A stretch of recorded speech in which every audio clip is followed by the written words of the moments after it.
ఈ రోజే డౌన్లోడ్ చేయండి. మీ ఫేవరెట్ షోస్ చూడండి.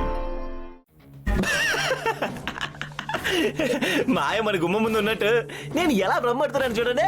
భ్రమ కాదురా, తెంగర మొద్దు, అది నిజం.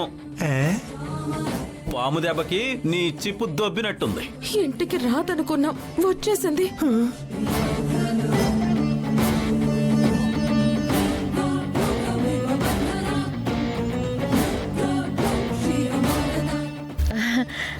ఈ సమయంలో వచ్చేవేంటమ్మా?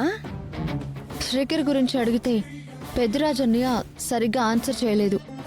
అందుకే అనుమానం వచ్చి ఇక్కడికి వచ్చాను. అనుమానం ఎందుకమ్మా? ఆఫీస్ నుంచి తొందరగా వెళ్ళిపోయాడు. ఇంట్లో ఫోన్ మర్చిపోయి ఇంత లేట్ అయినా రాకపోవడం ఏంటి? మా ఇంట్లో అయితే లేడు, ఎదురింట్లో ఉండుంటాడని నువ్వు మాత్రం అనుకోవద్దు.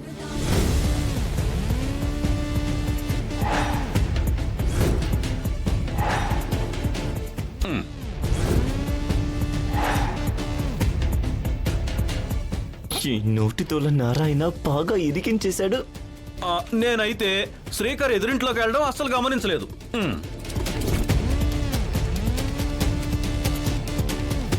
ఈ సమయంలో ఎదురింటికి అసలు వెళ్ళడు అని నా అభిప్రాయం.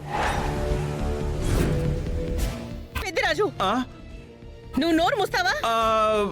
నాకు తెలిసింది నేను చెప్తున్నాను అత్తయ్య. చేస్తున్న ఘనకార్యం చాలు, ఇంకాపు. ఇందాకటి నుంచే పెద్దిరాజు గారు ఎదురింటిని టార్గెట్ చేసి మాట్లాడుతున్నారు.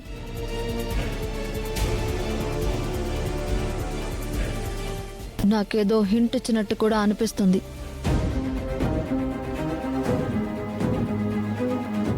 ఏదైనా ఆఫీస్ వర్క్ ఉండి శ్రీకర్ అవని ఇంటికి వెళ్ళాడా? అప్పుడప్పుడు అవని ఇంటికొచ్చి ఆఫీస్ వర్క్ చేస్తూ ఉంటుంది కదా, ఆ విధంగా శ్రీకర్ వెళ్ళాడా? లేదు మాయా, ఈ సమయంలో శ్రీకర్ ఆ ఇంటికి అసలు వెళ్ళడు. నా మాట నమ్ము. నేను వెళ్ళి చూసొస్తాను.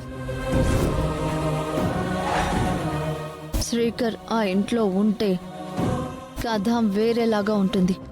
ఒక్కొక్కరి సంగతి తేలుస్తాను.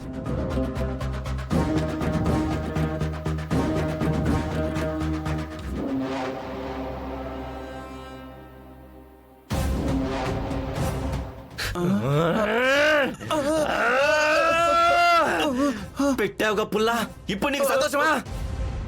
ఇదిగో ఇటువంటి చంపినా తప్పులేదు. ఏదో ఫ్లోలో వచ్చేసింది. ఇక నోర్మై నువ్వు.